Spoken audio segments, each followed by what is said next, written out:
Sigue entrando gente. Bueno, 10 segundos y estamos.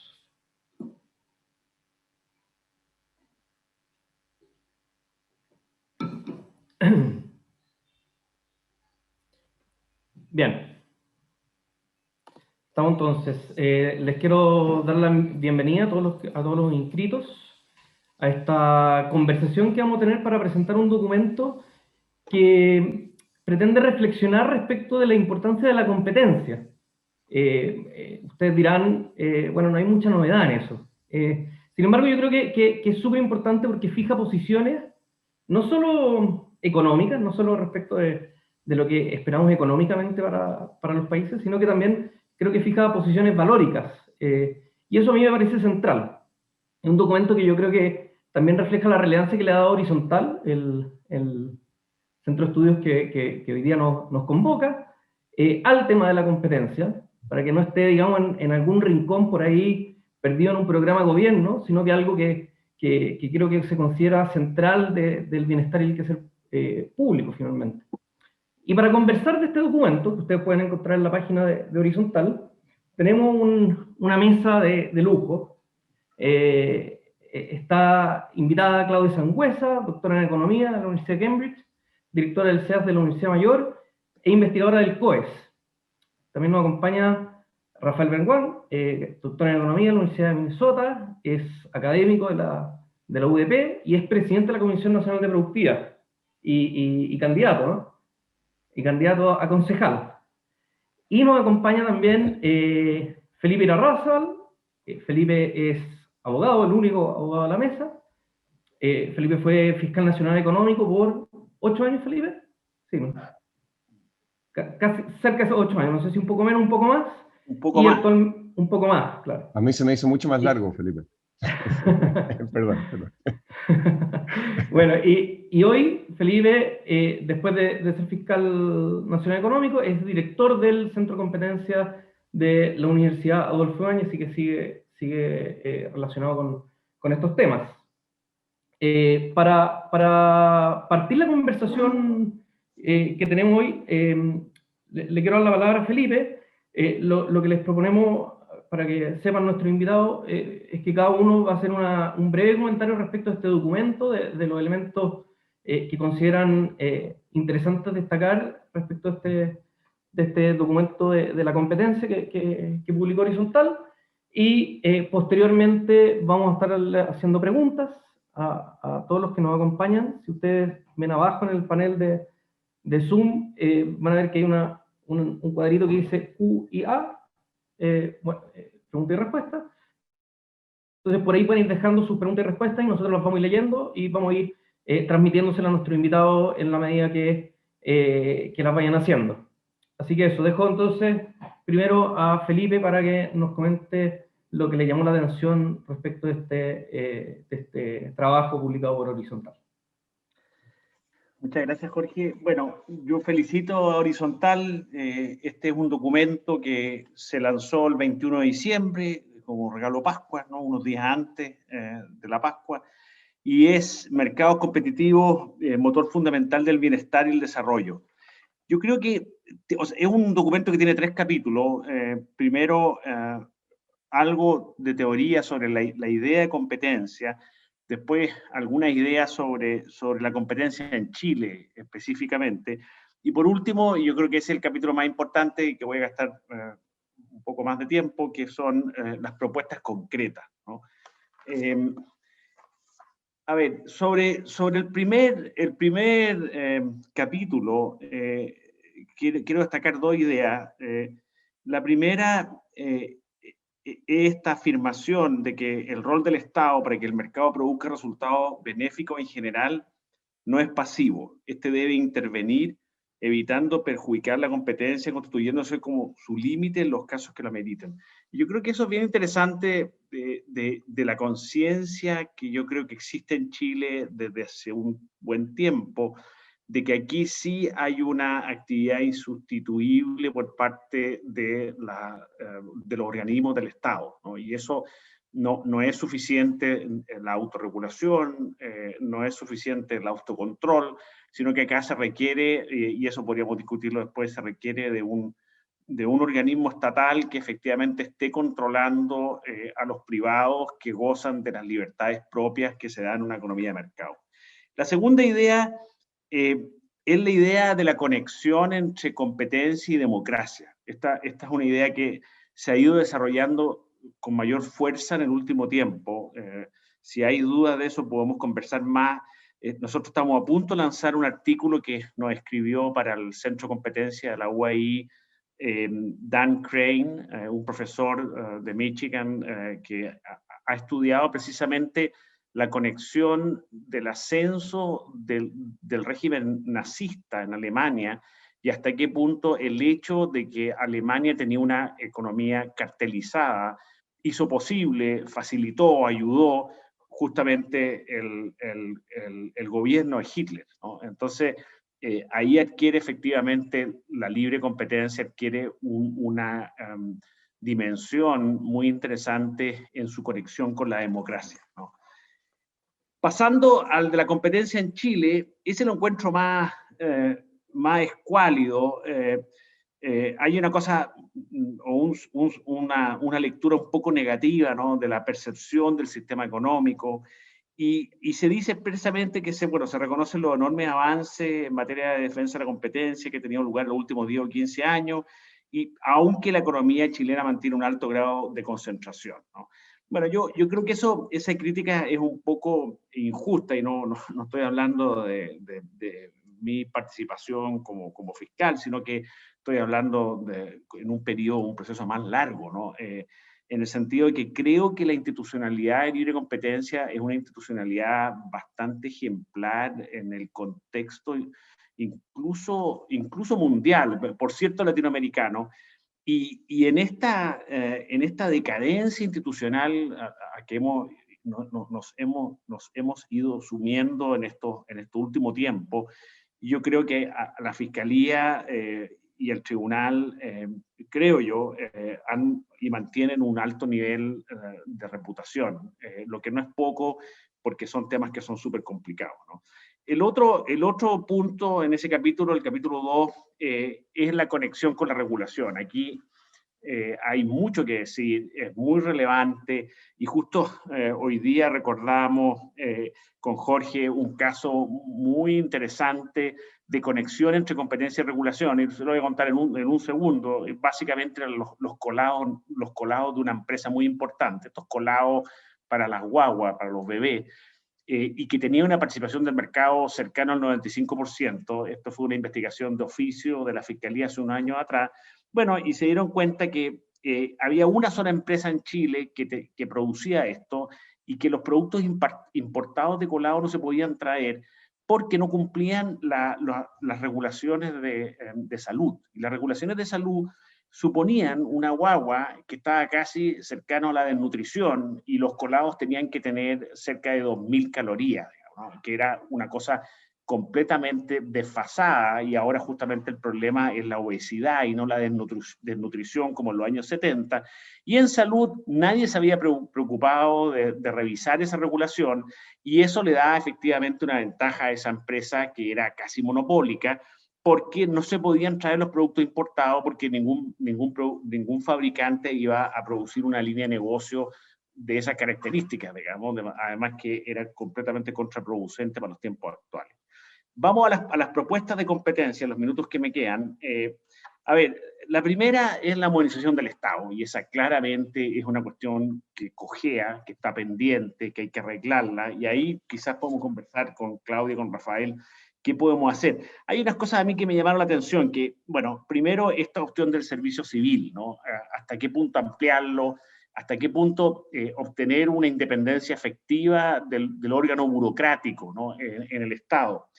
Esta desconfianza, la puerta giratoria, yo creo que esa cuestión hay que mirarla con más cuidado, y hay que hacer un doble clic, porque también eso puede desincentivar mucho el ingreso de personas diestras del sector privado, ¿no? Y ahí yo creo que podemos tener quizá una diferencia ideológica en el sentido de qué tipo de Estado queremos, un Estado más tipo norteamericano o un Estado más tipo europeo, ¿no?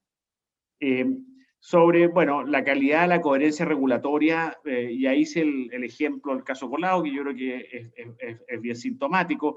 Y a mí me da la impresión de que Chile sería un mucho mejor país en términos de competencia si las autoridades sectoriales se tomaran en serio la obligación que tienen de aumentar el bienestar de los consumidores, digamos. Ahí me tocó ver autoridades que están muy protegiendo, digamos, su feudo regulatorio o los actores principales de su regulación, y no estaban poniendo un ojo en los consumidores, ¿no? Y eso claramente yo creo es una obligación propia de cada organismo público por un tema de eficiencia.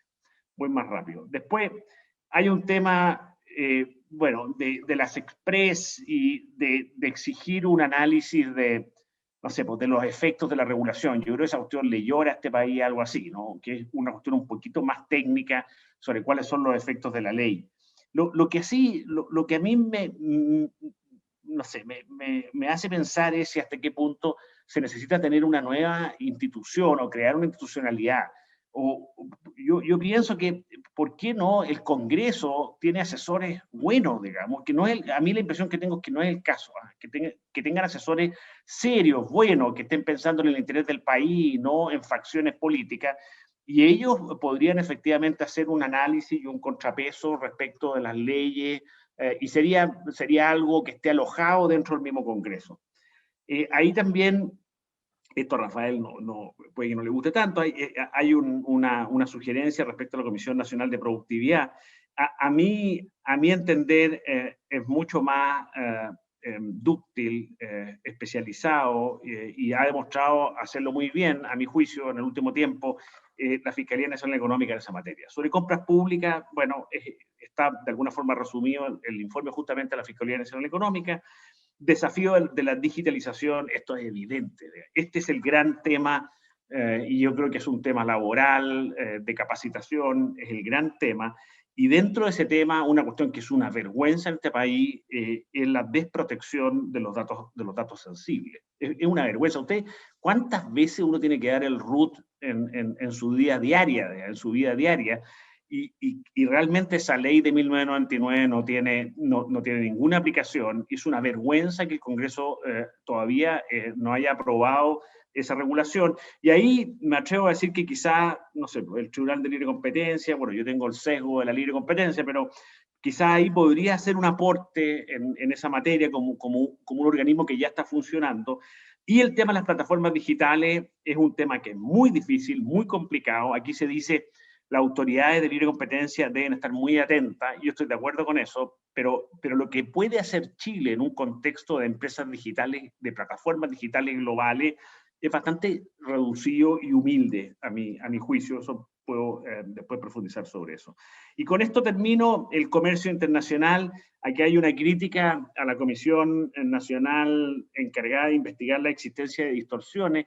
Bueno, yo tengo que partir reconociendo que yo fui presidente de esa comisión durante 8 o 9 años, y yo estoy de acuerdo en la crítica, en el sentido que ha terminado siendo un organismo bastante político y menos técnico. Y entonces, bueno, la pregunta ahí es cómo se puede mejorar.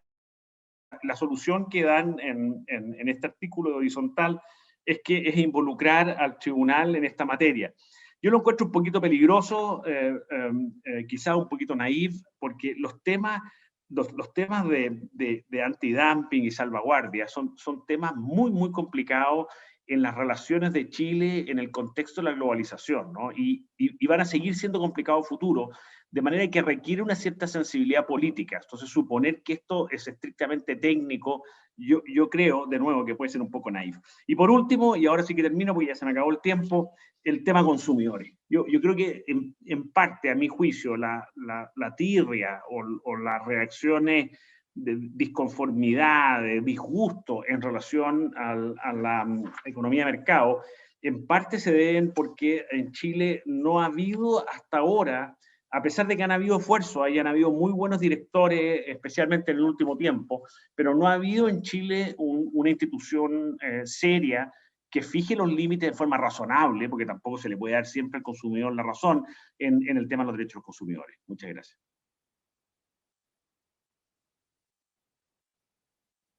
Muchas gracias, Felipe. Claudia. ¿Seguimos contigo? Sí. Bueno, muchas gracias también por la invitación. Es muy interesante el documento que elaboraron y bueno, quería hacer un pequeños comentarios, son 3 comentarios, creo. Gracias igual a Felipe que habló primero porque habló como de todo el documento, así que voy a hacer un comentario primero, 2 comentarios respecto quizás a la parte más conceptual del rol que tiene del rol del Estado en este tema, que a mí me parece importante, al menos desde mi punto de vista, revelar, ¿cierto? Como para complementar el análisis que ustedes hicieron.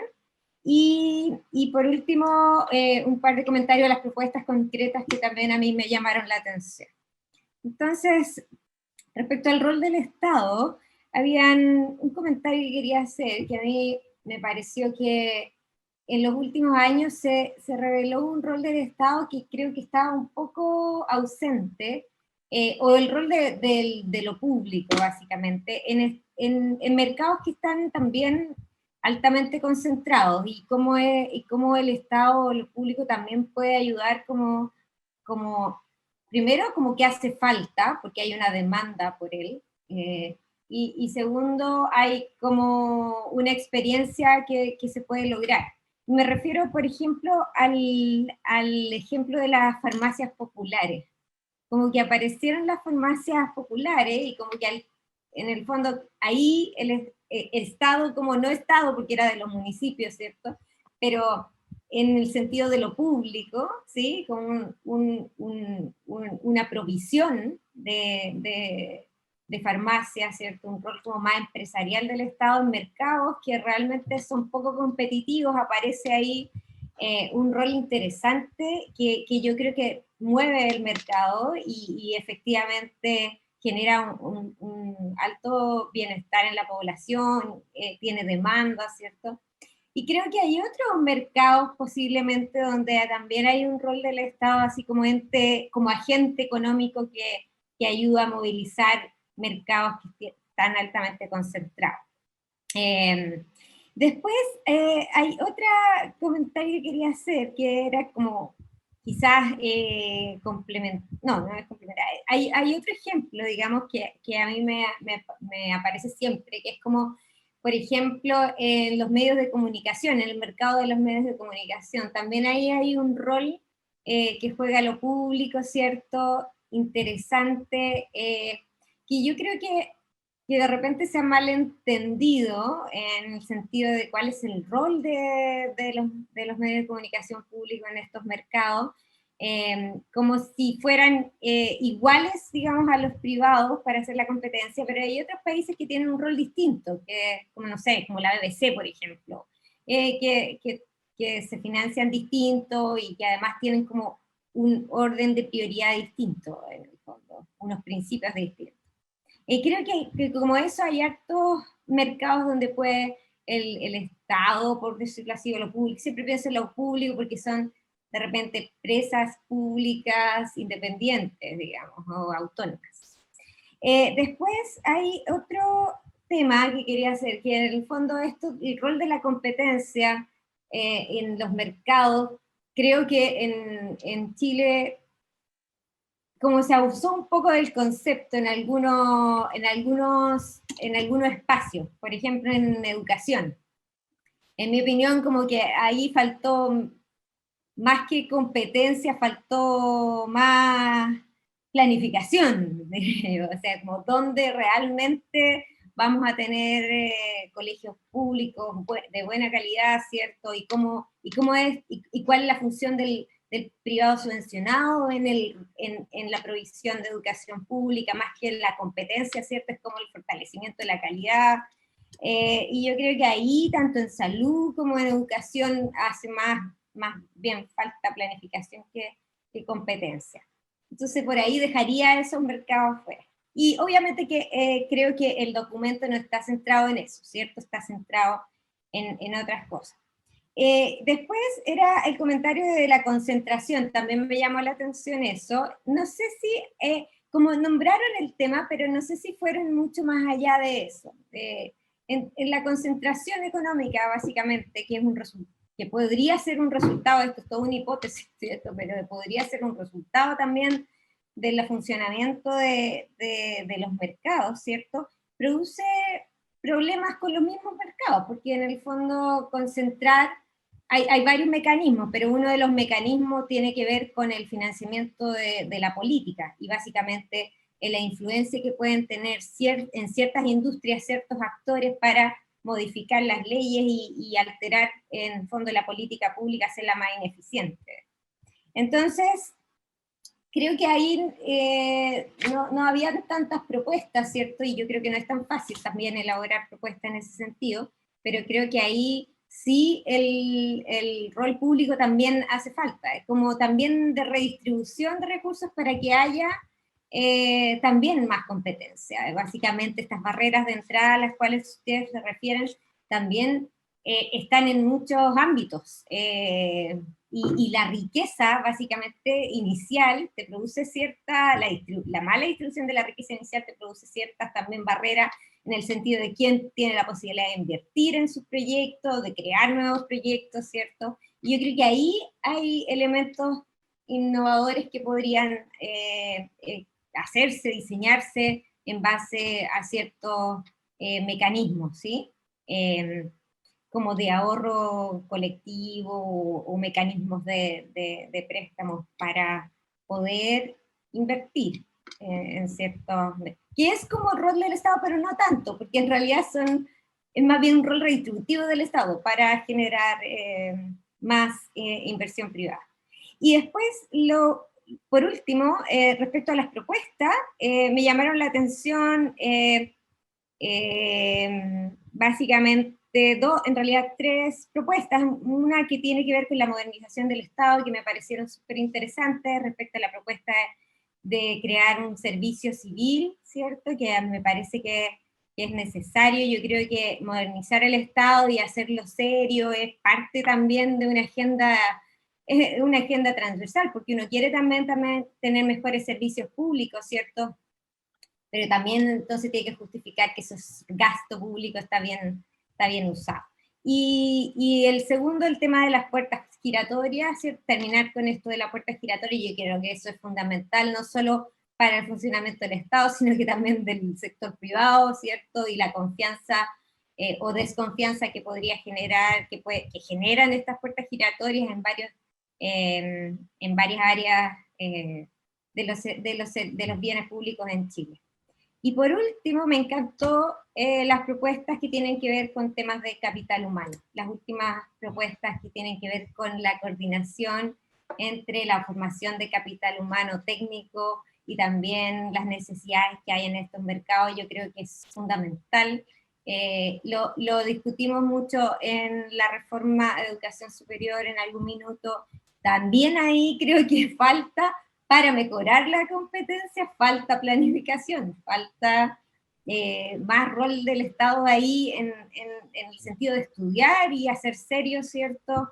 De qué forma poder dar lineamientos, invertir, generar un espacio de comunicación entre las instituciones de educación técnica y las empresas privadas tipo Alemania, que lo hace súper bien, ¿cierto? Pero ahí no hay Estado haciendo eso y falta y mejoraría los resultados, creo. Eso nomás. Muchas gracias, Claudia. Rafael. Bien, bueno, Jorge, gracias por la invitación y felicitaciones. Yo de verdad creo que este es un tema muy, muy importante. Me alegra estar con Felipe y con Claudia compartiendo esta conversación. Voy a hacer unos comentarios un poco más generales y después dejamos espacio como para que cuando, no sé si respondamos preguntas o intercambiemos opiniones, tal vez nos metamos en más detalle. Pero quiero relevar algunas cosas que creo que no son tan obvias. Algunas son más, otras son menos. Lo primero es, bueno, me gusta el título porque uno cuando piensa como economista, y la gente cree que uno como economista cuando piensa en competencia, piensa en crecimiento, en alcanzar un nivel de PIB más alto, cosa que es cierto, pero en realidad también detrás de esto está el concepto de bienestar al final del día. Y ese concepto de bienestar, por supuesto, está asociado a tener un PIB per cápita más alto, todos los indicadores sociales así lo muestran, al menos en promedio, pero está asociado también con aportar a la confianza del sistema. Ustedes esto lo dicen una y otra vez, yo creo que hay que destacarlo, porque para la gente que no es de esta área no tiene por qué ser evidente. En la sociedad moderna, en la que las relaciones son interpersonales, en la que el comercio se da entre instituciones que no se conocen y que quizás no se van a volver a topar, la cosa no funciona si no existe una suficiente confianza en el sistema, y es la competencia la que permite que uno de alguna manera piense que lo que está observando se acerca al concepto de mérito, es razonablemente justo.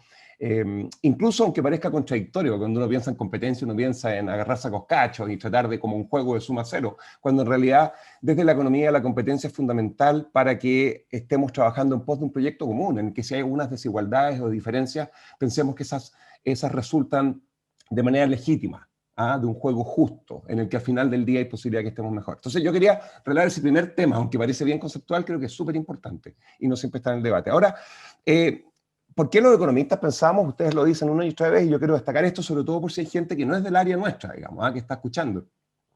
Pensamos tanto en competencia, porque claro, es la manera que conocemos de forzar algo que la cabeza nos pide no ser, que es cambiar. O sea, nosotros hemos evolucionado, yo no soy experto en el tema, pero hemos evolucionado genéticamente para sobrevivir, para el status quo, no para, o sea, estos aparatitos no son resultado de la prudencia ni de el quedarse tranquilito esperando que las cosas no cambien. Pero cuando uno estaba arrancando de animales grandes, el asumir ciertos riesgos podía significar no estar ahí mañana. Bueno, la verdad que esto solo ocurre, y esta posibilidad de conversar a distancia solo ocurre porque hubo muchos que cometieron la locura de asumir riesgos y fallar y fallar y fracasar, pero a nivel agregado al final del día aquel que sobrevivió movió el paradigma, lo cambió y todos disfrutamos y gozamos de eso. Pero si fuera por cada uno de nosotros individualmente, nos quedaríamos todos escondidos sin movernos, eso es lo que nos pide la cabeza, a pesar de lo que muchas veces la creencia popular dice. De hecho, 90 y tantos % de los proyectos de innovación fracasan. O sea, dicen, oye, pero si es cuestión de innovar. No, pero es que innovar no solo nos cuesta mentalmente, además es muy peligroso y típicamente va a significar que nos va a ir mal. Más en países como el nuestro, y este no es un comentario sociológico asociado a Chile, pero estoy repitiendo lo que dicen muchos entendidos en estas cosas, en donde, por ejemplo, el fracaso es una línea en el prontuario, no una línea en el currículum. Estoy jugando con las caricaturas, por supuesto, pensando en que aquí te echan de la casa si te va mal, por nuestros lados te dicen felicitaciones, aprendiste. Entonces, la innovación tiene que ver con eso, y esa innovación lo natural es que no ocurra. Las empresas, exitosas o no, tratan de innovar, salvo que haya alguien que te está desafiando, y ese alguien solo existe cuando hay suficiente competencia. De hecho, Milton Friedman lo citan mucho a propósito de este artículo en el New York Times que escribió a principios de los 70, pero que en realidad está basado en un par de capítulos de un libro de principios de los 60 sobre la sociedad libre, en el que él dice, oye, estoy leyendo, existe una y solo una responsabilidad social de la empresa, es usar los recursos y comprometerse en actividades diseñadas para aumentar sus ganancias. Esto aparece cada rato, para que no le pidamos a las empresas que se hagan cargo de otros temas que son más públicos. Pero nadie cita, o típicamente los que muestran estas citas la paran ni siquiera en un punto seguido, sino que la paran en la mitad de la frase. Porque él dice, Milton Friedman decía, en actividades diseñadas para aumentar sus ganancias con tal de permanecer dentro de las reglas del juego, es decir, ¿cómo definía las reglas del juego?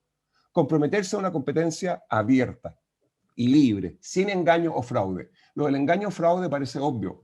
Lo de la competencia abierta y libre quizás no lo es tanto. Y es una condición necesaria para lo que Friedman planteó. No es que yo tenga que estar de acuerdo con él, no estoy diciendo que él es dueño de la verdad. Pero incluso en ese caso, que muchas veces es caricaturizado, depende, según él mismo dice, de que haya una competencia libre, abierta. Entonces, esto es condición necesaria. El The Economist lo decía a principios del siglo XX en su volumen del año 2000, ustedes lo dicen en el documento. El The Economist, que es la defensora del libre mercado, no habla de pro-empresa, habla de pro-mercado. Bueno, son cosas distintas. A veces la competencia la tiene que imponer el Estado, porque las empresas, por múltiples razones, no logran a través de la mano invisible de esa metáfora generarla. No está en su interés hacerlo nunca y las condiciones de mercado no lo permiten. Bueno. Entonces, un par de comentarios con respecto a Chile, para provocar. Yo estoy súper de acuerdo con lo que dijeron Claudia y Felipe, pero creo que uno puede no pensar en que Chile tiene enormes falencias regulatorias típicas en su institucionalidad de libre competencia, pero que sí que tiene condiciones estructurales no tanto por tamaño, porque está lleno de países chicos que son más competitivos que el nuestro, aunque eso nunca ayuda mucho, ser chiquitito, porque cuesta que llegue alguien que considere interesante entrar al mercado. Pero porque Chile creció muy rápido en un periodo corto de tiempo, una tasa alta, y no hemos generado la masa de empresas que necesitamos para que esto empiece a completarse, como decimos los economistas. Entonces yo creo que sí, que Chile tiene problemas de competencia. O sea, los estudios del Fondo Monetario, la OCDE, el estudio que hizo Horizontal en 2014 que se llama Competencia en el mercado chileno, una mirada transversal. La Comisión de Productividad tiene al menos 2 informes donde se enfoca en el tema competencia. Roberto Álvarez nos ayudó en unos capítulos del año 2018 y básicamente encuentra una relación estadística gigantesca entre la poca innovación que se observa en Chile. Todo esto es académico, por tanto sujeto a debate, y el hecho de que hay muchas empresas grandes en nuestro país. Bueno, estas cosas al final llevan a que el país sea poco competitivo, no porque la fiscalía no está haciendo su pega, no porque el tribunal no tenga una institucionalidad que haya mejorado enormemente desde 2001, Felipe, tú me corriges, más o menos, los últimos 20 años, sino que porque este es un país donde hay condiciones más o menos estructurales que dificultan esto. Y quiero mencionar algunas de ellas. Por ejemplo, algunas son regulatorias. Al final del día siempre esto tiene que ver con regulación, porque es por acción o por omisión. Uno puede decir aquí lo que falta es, hay una falla de Estado, o la regulación es mala, o no están regulando, pero al final el Estado es el que está detrás de resolver este problema. Esto no depende de la buena voluntad de los actores individuales, como nos decía Adam Smith.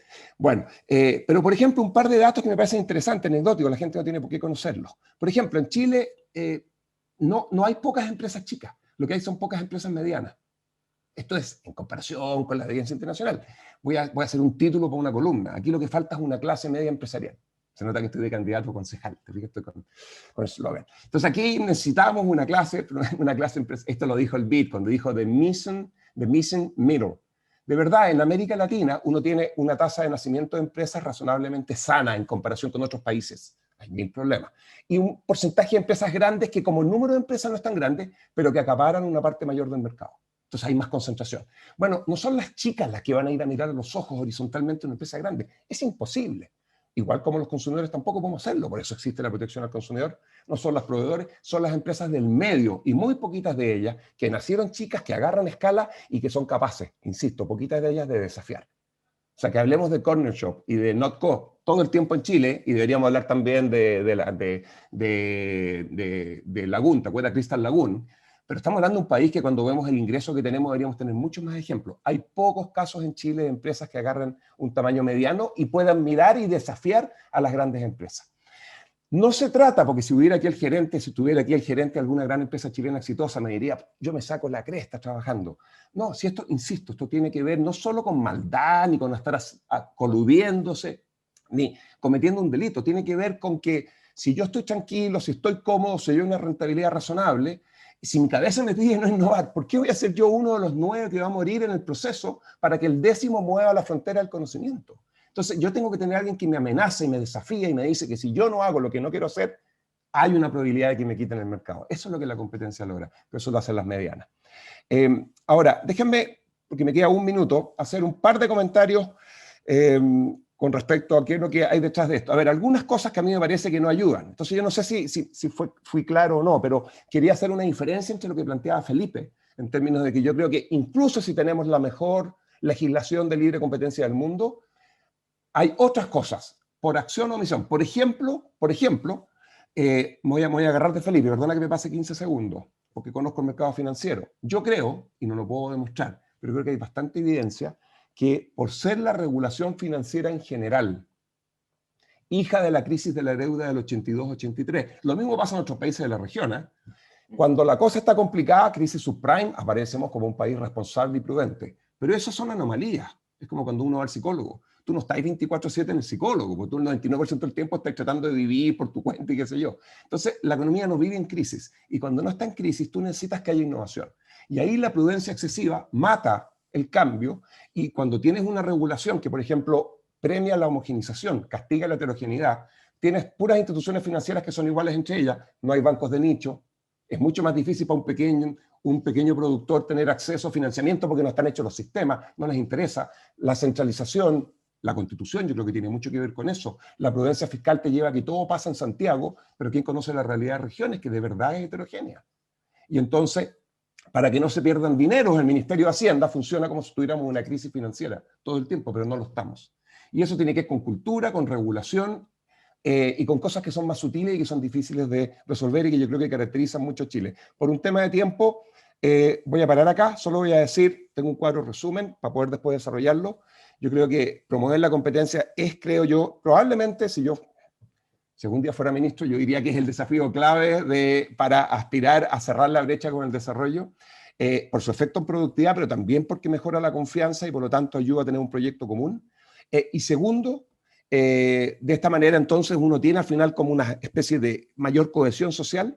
Y segundo, yo creo que al final del día, y no es por castigar al Estado ni por retarlo, pero esta cosa, la responsabilidad no está en la autorregulación, está en el Estado, por acción u omisión. Y por lo tanto, esto no va a mejorar si el Estado no mejora, si no es capaz de evaluar mejor las distintas políticas, implementarlas bien, etc. Así que me parece que el documento horizontal que apunta en esa dirección está justo alineado con las bases conceptuales y prácticas que permitirían al menos ir avanzando en la dirección y cerrando la brecha que nos separa con el desarrollo. Paro acá, perdón por robarle el minuto a la Claudia que no usó. Muchas gracias. Cuidado, Rafael, con los deseos, porque está el río revuelto, así que... Pues ¿no? Cuando uno lo dice no pasa, pues, y por eso... ya está bien, está bien. Y seguís con Oye, vacaciones.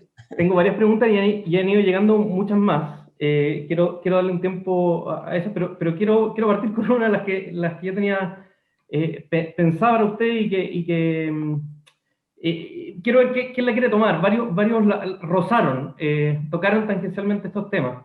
Hace poco estuve en un seminario en que Singal, este economista famoso, decía que WhatsApp tuvo que arreglar su problema de privacidad del uso de datos personales, porque la competencia, los desafiantes, lo hizo antes. Entonces, si ellos no lo arreglaban, iban a quedar fuera del mercado. Entonces, mi pregunta, y él en el fondo usa este ejemplo como para defender que la competencia lo arregla todo. Entonces, yo lo que les quiero preguntar a ustedes, si ven también, algunos hablaron de la innovación, ¿no es cierto?, pero si ven otras dimensiones menos directas y que se tocan en el documento, que también se arreglan o se cambian con la competencia, como, no sé, podría ser la democracia, la desigualdad, la misma privacidad de datos personales, o es una mirada un poco ingenua, cándida del alcance que puede tener la libre competencia en los mercados.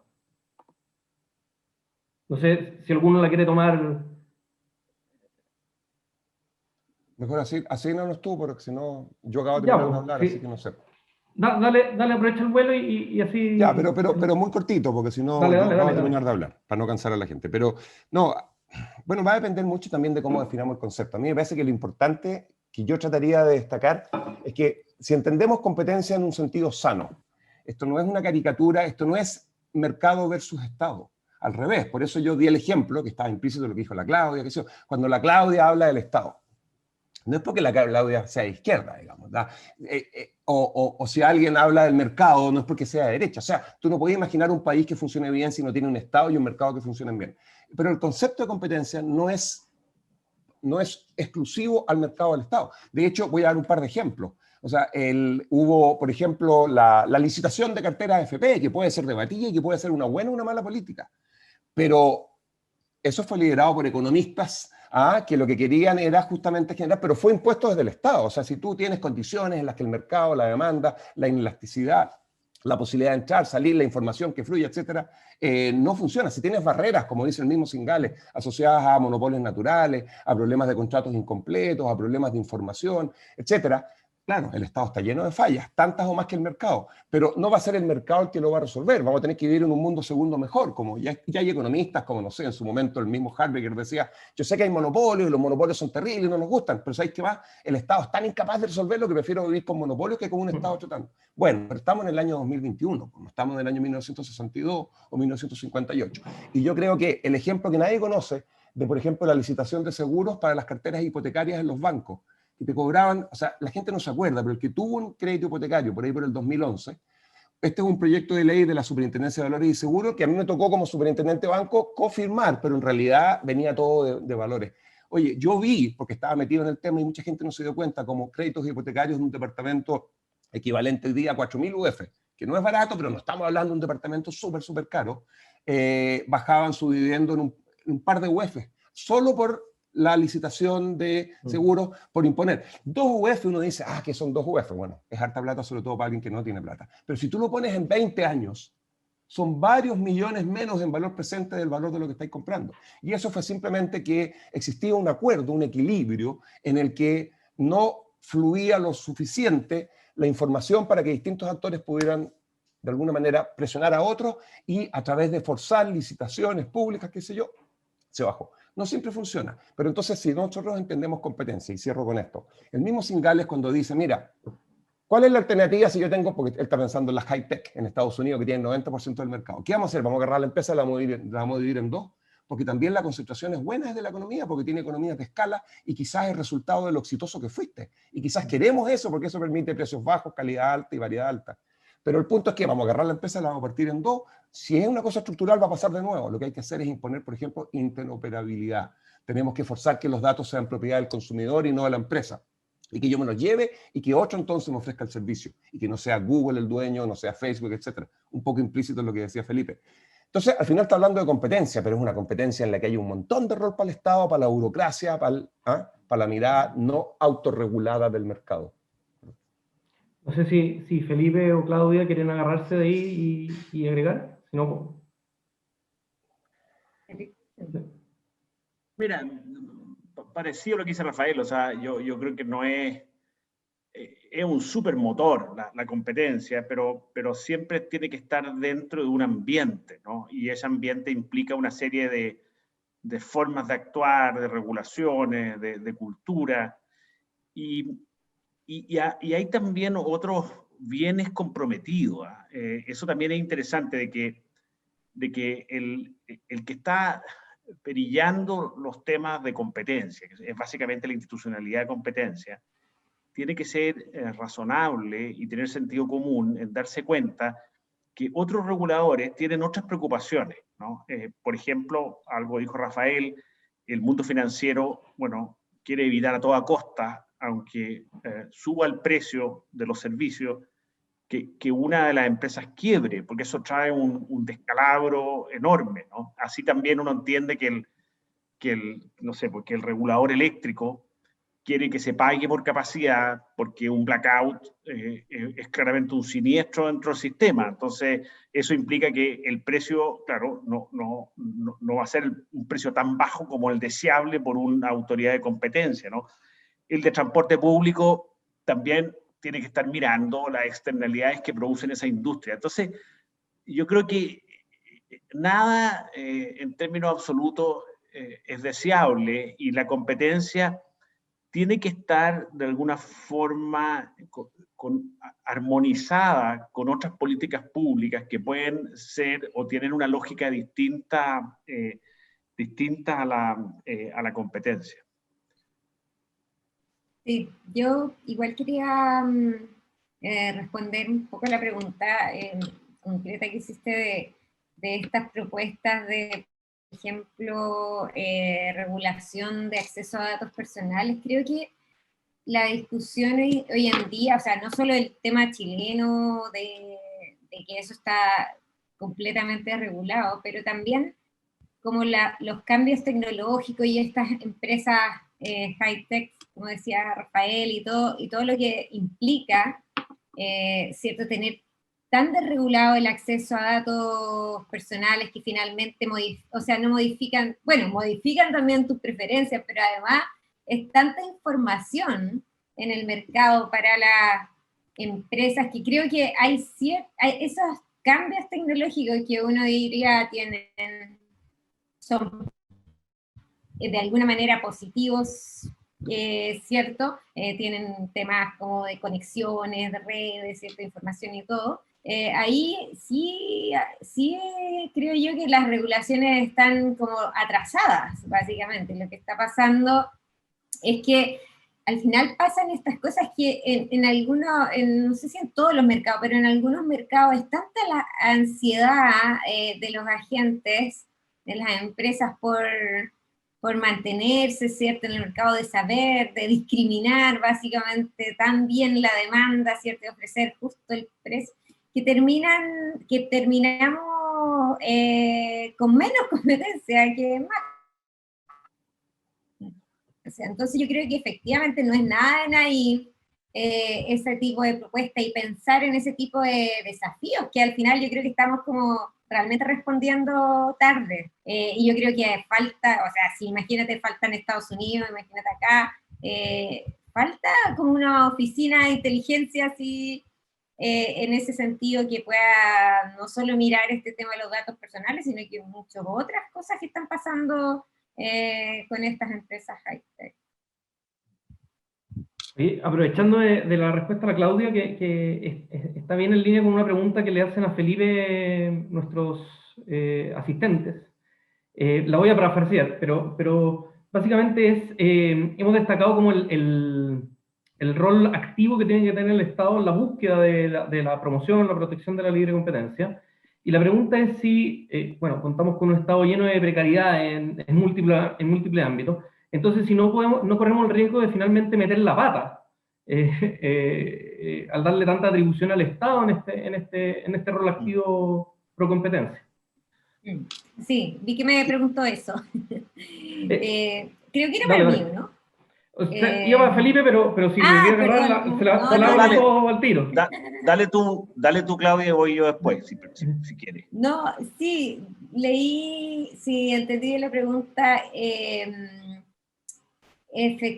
O sea, creo que hay un punto en términos de que hay esta visión de que se puede ser capturado quizás el Estado por grupos, ¿cierto? Y al final no terminar cumpliendo la función que cumple. Y yo creo que es un riesgo que hay que considerar cuando uno, sobre todo yo que digo, necesitamos un rol del Estado más importante, por eso lo ponía en términos de lo público, de empresas públicas que tienen una regulación, ¿cierto? Que se evita que en el fondo hayan estas capturas de estas empresas y puedan funcionar bien. O sea, hay muchos países, muchos ejemplos de instituciones públicas con financiamiento del Estado que funcionan perfecto, o sea, funcionan muy, muy bien, digamos, son ejemplos así. Entonces no veo por qué nosotros en Chile tengamos que tener una especie como de gen especial, digamos, negativo para que eso ocurra. Yo creo que más bien tiene que ver con hacer las cosas de buena manera y confiar las experiencias extranjeras en este sentido. Creo que hay experiencia buena, digamos, con empresas públicas autónomas del Estado. A ver, yo creo que no, el Estado puede meter la pata y la puede meter con todo, digamos. El Estado es un ente muy poderoso. Cuando se habla de poder, el primero que crear es el Estado, digamos, porque el Estado crea las reglas, las resuelve conflictos. Entonces el Estado es una entidad, una creación que claramente puede producir injusticia, ineficiencia, en fin, y meter la pata. Y en ese sentido yo creo que hay que ser muy criterioso en entender que, y esto es típico como los economistas, ¿no? Como estos dioses hindúes que tienen varias manos, digamos, que por un lado están efectivamente las fallas del mercado, que hay que hacerse cargo, hay que entenderlas, hay que ver cómo atacarlas o cómo disminuirlas, pero están las fallas del gobierno, digamos, están las fallas del Estado, y el Estado chileno es un Estado precario. Es un Estado decimonónico, los ministerios son una talla, las atribuciones de los ministerios, las relaciones con los subsecretarios, ustedes también tienen un par de párrafos, pero son, por así decirlo, curiosas, digamos, anómalas. Las relaciones entre los organismos públicos son feudales, existen muy poca interacción o coordinación, ¿no? Y bueno, y la posibilidad de que los organismos estén pensando en el largo plazo puede ser excepcional, digamos, que estén pensando en ser independientes, que estén pensando en hacer cosas que duren más de 5 años, más de 10 años. Bueno, a veces no existe ese criterio y estamos en una estrategia muy cortoplacista, apagando incendios, sin poder pensar en las cosas que a futuro. O si no, nos viene una cosa psicótica de pensar que lo hemos hecho todo mal, digamos, y que tenemos que buscar al Frankenstein en el extranjero, que tiene un brazo de Finlandia, una cabeza de Noruega, digamos, una pierna de Inglaterra, y es como el mundo nunca jamás, digamos, porque no existe, ¿no? Porque la miseria humana está en todos lados, y eso los economistas lo saben bien por la escasez, digamos. Entonces, el tema de la captura del Estado es muy complicado. El tema, no sé quién lo dijo, si era Claudio o Rafael, la palabra mágica acá se llama confianza. ¿Ustedes han visto algo más desconfiado que un chileno? Bueno, y eso se da también, ustedes han visto cómo estamos siendo, digamos, inundados por abogados, llenos de... Si ahora no nos podemos mover, estamos llenos de permisos. Fíjense todas las horas que hay de programación, de todos los permisos, que tienen una justificación, ¿no? Pero la pregunta es, ¿no se podrán hacer de manera más eficiente? ¿No podrán ser más fáciles de explicar? En fin, que todo lo que se está haciendo. Y es por eso que siempre, cuando el Estado tiene una actuación, bueno, hay que mirar si está siendo eficaz, si está siendo eficiente. Hay una frase calabresa que a mí me hace sentido. No hay nada más injusto que el derroche. En un país en vías de desarrollo como el nuestro, que quizás no alcancemos nunca el desarrollo, pero no hay nada más injusto que el derroche. Y ahí yo creo que el Estado tiene un papel o un rol bien protagónico en eso. Oye, y Jorge, perdón, y para complementar, ¿no es cierto? Y cuando el Estado falla, ¿quiénes son los que más sufren? O sea, es la gente que tiene menos posibilidad de defenderse. Son las empresas que tienen menos reservas para sobrevivir. Las grandes empresas al final del día, por supuesto, que pierden eficiencia, tienen menos utilidades, reparten menos dividendos y al final del día, ¿no es cierto?, contribuyen a que la economía sale larga. Pero ¿quiénes desaparecen? ¿Quiénes terminan sufriendo de verdad? En el plano personal, las personas más pobres, en el plano comercial, si tú quieres, las empresas que son más vulnerables, más nuevas, no necesariamente porque no tengan posibilidad de crecer, pero porque están recién partiendo, etcétera. Ahora, Felipe supongo yo que tiene toda la cara y tiene todo el discurso de un gran liberal, por lo tanto es muy escéptico ante la concentración del poder. Y claro, la primera concentración del poder está en el Estado, y yo creo que uno tiene la responsabilidad, si quiere dignificar la tarea fundamental que tiene el Estado en una sociedad moderna, de asegurarse que el Estado funcione bien. Yo estaba pensando que muchos de los informes, que esto es como lateral, pero tiene que ver con lo mismo al final, que el Estado funcione mal no solo significa que no llega pronto y bien con la ayuda social en el medio de una crisis humanitaria como la que hemos vivido. Y este no es un tema de Chile, o sea, este es un tema, así como la concentración es un tema global en Estados Unidos y en Europa con la high-tech, el tema de la fragilidad del Estado para poder ayudar a la gente está ocurriendo en todas partes. Si no fuera por Israel, los gráficos muestran ejemplos en Francia, en Estados Unidos, que quizás validan que haya gente antivacuna, porque al final del día no creen en la autoridad que les está diciendo hay que hacer esto. En países donde pareciera que hay más cohesión social, más confianza, más... esto es un poquito lo que estoy diciendo, un poquito casuístico, pero los países nórdicos, al final del día quizás la gran diferencia es que no tenéis que poner un permiso, sino que tenéis que decir que vale la pena quedarse en la casa porque se va a quedar más gente que la que tú pensaste que se va a quedar. Hay un montón de evidencia que muestra eso. Entonces tampoco se trata de decir tengamos un país sin mascarilla, sino somos Suecia, porque la gente se queda, y así todo Suecia terminó con muchos más muertos que el resto de los vecinos nórdicos. Pero déjame hacer solo un comentario a propósito de lo terrible que es que el Estado, esto tiene que ver, creo que lo dijo Felipe, cuando el Estado funciona tan mal como funciona en Chile, y por supuesto que el Estado chileno funciona mejor que muchos otros estados, pero aquí estamos hablando de un país que se pretende desarrollado y se está comparando hoy día con Alemania, Canadá y los países nórdicos y Nueva Zelanda y Australia. Y él lo tiene que hacer porque son los que están más cerca de los que están arriba de uno, no los que están abajo. Ese país no puede ser que tenga la fragilidad que tiene en su Estado, porque al final es más fácil capturarlo. O sea, por ejemplo, nosotros en la comisión hicimos un estudio sobre regulación de grandes proyectos de inversión. Y también ahora estamos viéndolo con pymes. Oye, un proyecto típico, razonablemente grande, pero aquí entran muchas veces actores pequeños, proveedores, requiere 400 permisos de 51 instituciones en promedio. Y no hay ninguna posibilidad de tener trazabilidad de eso. Entonces, no solo uno, el Estado no sabe en qué lugar va el permiso ni cuándo va a ser respondido, porque además la mayoría de ellos se le aplica el plazo superatorio, Felipe, creo que son 6 meses, que sí, pero que no se cumple típicamente, porque la ley ni siquiera dice cuánto tiempo tienen para responder, menos vaya a poder encontrar en internet saber dónde va. ¿Por qué digo esto? No por criticar la existencia del Estado, por llorar la inexistencia de un buen Estado, y porque al final la posibilidad de que alguien participe del sistema, dignifique su pega y contribuya al sistema, provocando y cambiando los paradigmas, requiere que pueda tener cierta lectura de cómo va a ser el conjunto de regulaciones burocráticas necesarias por razones públicas, por lo que decía Felipe, que va a enfrentar. Si él no puede hacerlo, entonces mejor me doy a otra parte. Entonces, ¿te fijas? Entonces al final, captura regulatoria. Oye, última cosa. O sea, ¿cómo es posible que la OCDE nos diga en 2 informes seguidos que no tenemos un sistema explícito y estructurado de evaluación de políticas públicas? Y alguien dice, no, si se hacen cosas en la IPRES, se hacen cosas allá, Ministerio de Desarrollo Social. Sí, se hacen cosas. Tenemos un sistema explícito y estructurado de evaluación de políticas públicas que diseña, implementa y evalúa a los 3 y 10 años, como se hace en Australia, si la cosa funcionó, porque los países ricos no son ricos porque no se equivocan, sino que porque pillan rápido el problema y lo resuelven. Y se equivocan de nuevo y lo vuelven a pillar y lo vuelven. Entonces, si no tenemos el sistema, ¿cómo? No voy a hacer un grabato. ¿Cómo es posible pretender resolver nuestros problemas? Entonces, sí. Ahora, perdona, última línea. Eso no significa que entonces esa es la excusa perfecta para un libertario para decir cerremos el Estado, privaticemos la moneda. Claro, No, pues eso me parece Sí. una falta de respeto. O sea, sí.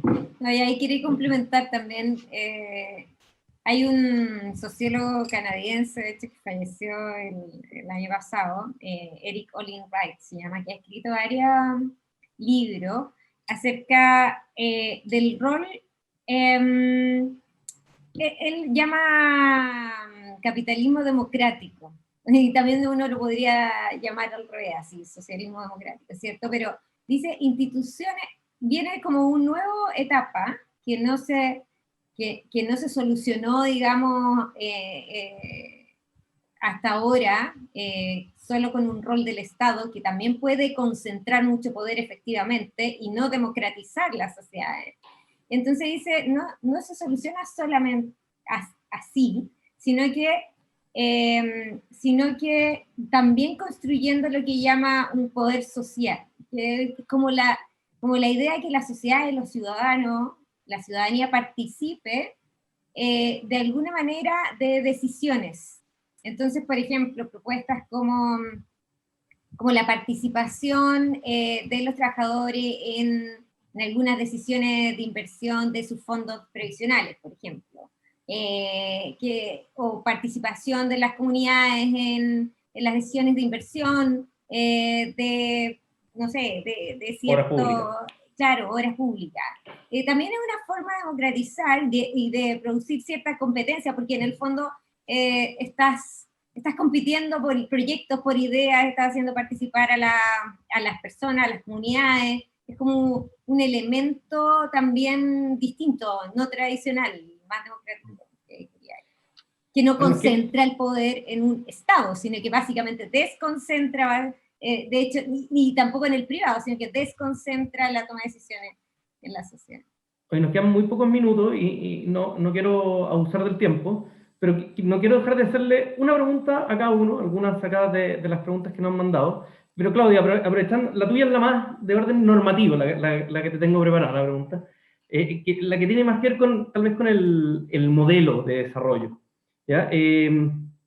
Hace ya buenos años, un diputado, sigue siendo diputado, dijo, a propósito de un caso de colusión, que se había, no sé, algún cartel que Felipe ahí requirió en el tribunal o algo así. Entonces el diputado dijo, me sorprende que la nueva mayoría, todavía existía la nueva mayoría en esa época, defienda tan irreflexivamente la libre competencia como único paradigma posible. Y después dice, y si en vez de quedarse solo en la discusión de cárcel o no cárcel a propósito de la colusión, discutimos la propiedad de los medios de producción.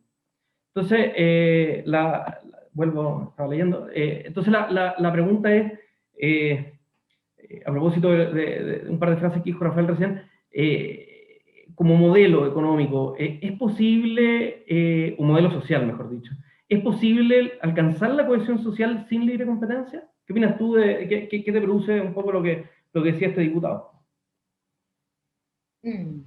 Sí. La pregunta más general, digamos, yo creo que tiene que haber como pilares. De hecho, yo soy muy fan, por eso cité a Eric Olin Wright, soy muy fan de él. Creo que las sociedades donde hay mercados que funcionan bien, digamos, y también estados que funcionan bien, no sé, para mí, por ejemplo, países como los nórdicos, donde hay una carga tributaria alta, donde hay sistemas de salud y educación públicos excelente, y hay redistribución en términos de seguro de desempleo, ¿cierto? Y subsidios monetarios. Pero también hay mercados en esos países, no está sociabilizado todos los medios de producción, ni mucho menos. Son países capitalistas, donde hay sistemas de bienestar fuertes, ¿cierto? Entonces, yo diría que la cosa no es tan 0-1, o sea, no es tan discreto, sino que hay como un montón de continuidades entre medio. Para mí, como lo importante es básicamente cómo hacer una sociedad más cohesionada. Tiene que ver que también una sociedad que es menos desigual, y una sociedad donde también hay más libertades. Y eso no se logra históricamente, así la historia nos enseña, ¿cierto? No se logró en los socialismos reales, porque hubo un ente llamado Estado que concentró los poderes más allá de los medios de producción, ¿cierto? Y limitó las libertades de las personas. Entonces no es una alternativa, pero tampoco es la alternativa, creo que vivimos en Chile, que es como que no hay en el fondo igualdad de oportunidades porque no se genera un sistema de educación y de salud que redistribuya realmente capital humano, que haga igualdad, que permita, ¿cierto?, una sensación de justicia de los resultados finalmente en la vida, y una sociedad más igualitaria. Eso para mí es importante. Yo creo que la participación justamente de las comunidades, las tomas de decisiones también es importante, porque en Chile muchas veces se ve que los beneficios están muy concentrados, de las actividades productivas están muy concentrados en los pocos, hay poca también, hay un porcentaje muy grande de trabajadores que tienen salarios muy bajos, ¿cierto? Y al mismo tiempo los costos, en muchas comunidades sufren los costos medioambientales, por ejemplo, en las zonas de sacrificio, y no disfrutan de los beneficios. Entonces ahí hay también un tema, y yo creo que la participación, la mayor democracia en la toma de decisiones, generar esos espacios, ayuda a redistribuir básicamente también esos derechos. Vamos a mandarle el video de esta conversación después al diputado, a ver qué opina. Oye, Felipe,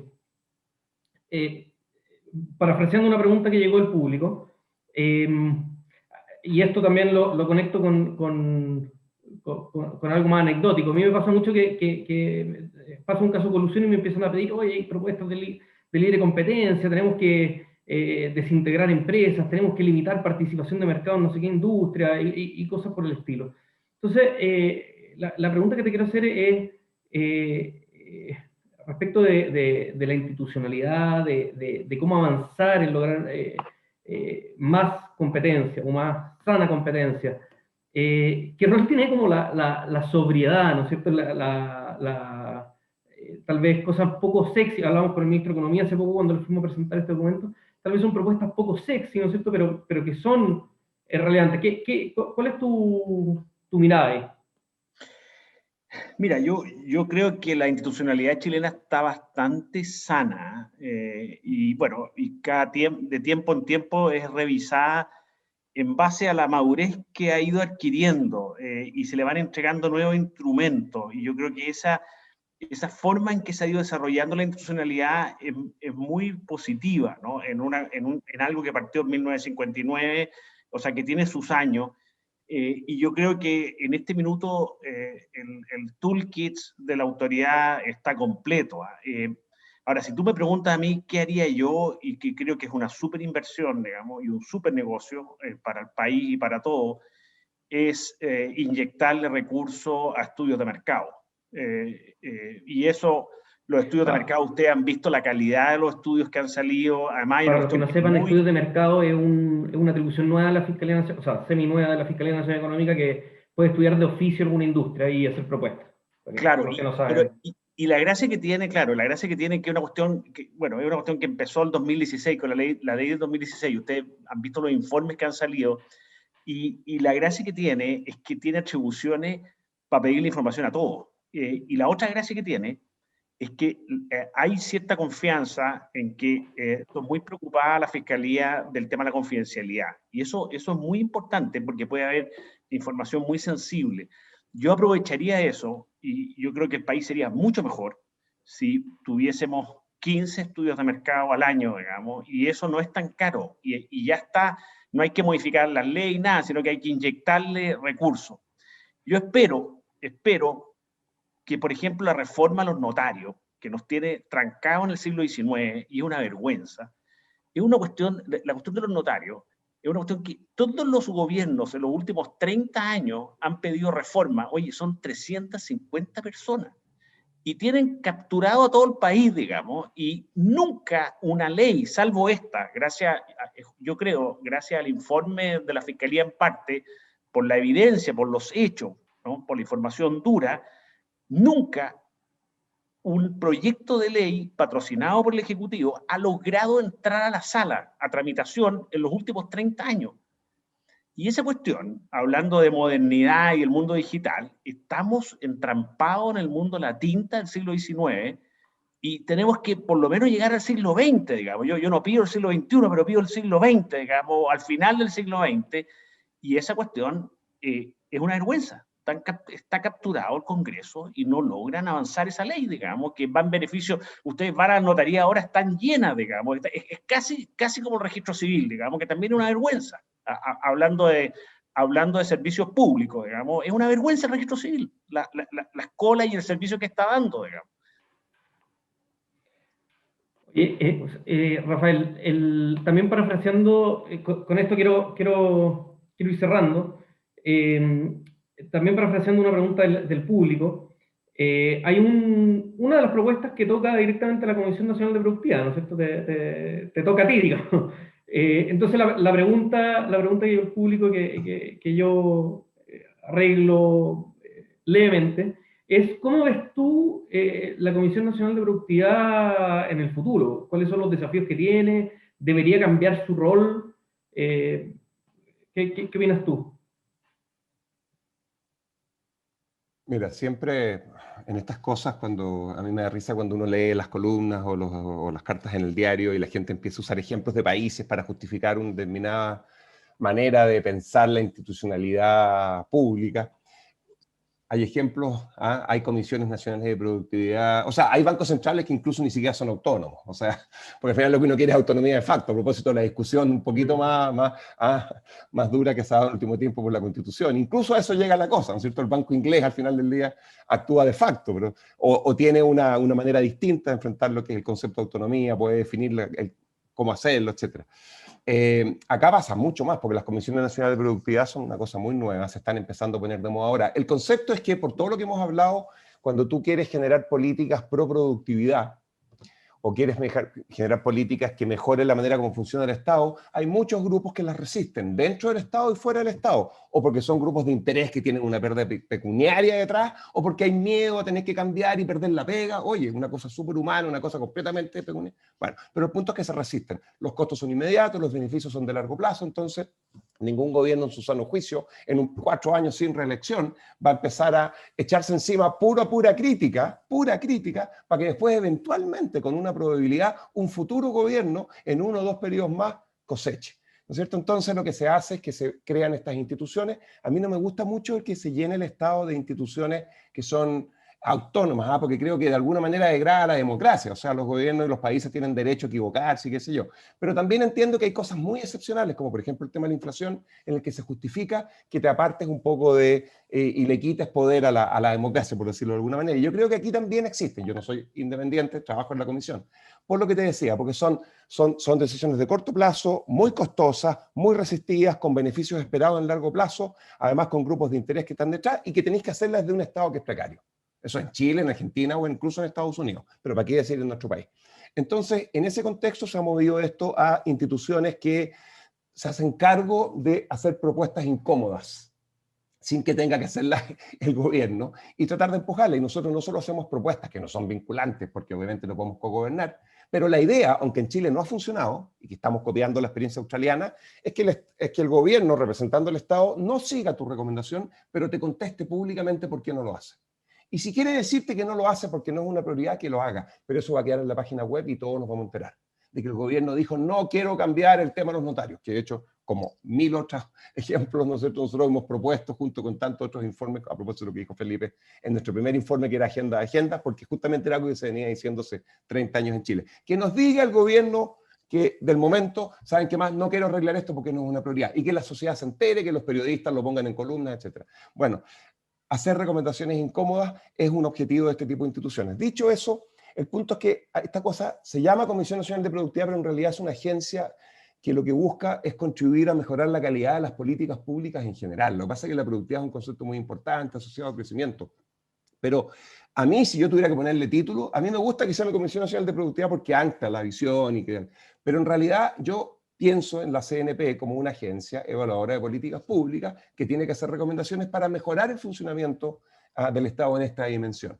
Y ahí hay distintos modelos. Hay modelos en los cuales estas instituciones están dentro del Ministerio de Hacienda, están al lado de la CEPRES, estoy poniendo lenguaje chileno, están con la CEPRES porque la CEPRES está al lado del presidente o la presidenta, están en Hacienda porque está la plata, están en Economía porque está la mirada sectorial. Lo importante es que tengan autonomía para que les digan qué hacer, pero no qué decir, que se generen una reputación que permita al mundo político tener que escucharla, que basen sus recomendaciones en hechos, ahí viene la importancia de los datos y la evaluación técnica, porque la técnica no es infalible, lejos de eso, pero sin ciencia, ¿a dónde estaríamos? Por Dios, qué importante ha sido la ciencia para sacar en un año más vacunas que las que nunca se habían generado con ningún mal, cuando nos ponemos todas las personas a pensar en un mismo objetivo, pero sin ciencia eso no existe. Entonces, sí, la CNP tiene que tener evidencia y por tanto tiene que tener acceso a datos. No podríamos decir cosas incómodas sobre, por ejemplo, cómo funcionan los pabellones en los hospitales de alta complejidad si no hubiéramos podido ver 80.000 cirugías en los próximos 5 años, en los últimos 5 años, y poder decir que parten a las 8:40 y no a las 8. Pero eso también genera resistencia una vez que ya tú sales con la recomendación. Entonces hay que tener una institucionalidad que permita ese tipo de accionar. Si eso va a estar en Hacienda, va a estar en la CEPRES o va a estar al final en un lugar completamente lejano o va a estar incluso en la Constitución, como está el Banco Central, que me parece una exageración, es otra cosa. Yo creo aquí al final en la autonomía de facto y que tiene que ganarse a la institución y hay que darle recursos, como decía muy bien Felipe, porque al final sin plata estas cuestiones no funcionan, porque esto depende de poder hacer estudios por tu cuenta. Para poder salir, llamar la atención, hacer ruido, y así funcionan los países serios. Entonces, a mí me parece que lo que ustedes levantan en el documento es súper importante. Entiendo sí que hay distintas maneras de aproximarlo, pero creo que cualquiera de ellas, bien implementada, sería una enorme contribución. ¿Me explico? Y creo que lo importante es hacerlo, más que quedarse entrampado en que hay una sola, única solución correcta, porque eso no es así. Yo le quiero dar las gracias a los tres, Claudia, Felipe, Rafael, por esta entretenida conversación. Podríamos haber estado harto rato más, me están tirando la oreja. Podríamos haber estado harto rato más contestando preguntas, está muy interesante, pero a ver si dejamos a todos con ganas de seguir conversando de estos temas, ¿no? Como que el gusto a poco a veces es bueno, Así que les quiero agradecer también al público, a los que mandaron preguntas, a los que estuvieron escuchando, se agradece la participación de todos, y esperemos que puedan también reaccionar a este documento que reflexiona sobre la competencia. Está en la página de horizontalchile.cl. Pueden entrar ahí y revisar el documento y si quieren también mandar preguntas a los autores. Creo que van a estar todos encantados de responder. Así que muchas gracias. Gracias a ustedes por la invitación. Gracias. Chao Claudia, chao Felipe. Felicitaciones. Y cuídense. Cuídense. Chao a todos. Chao Jorge.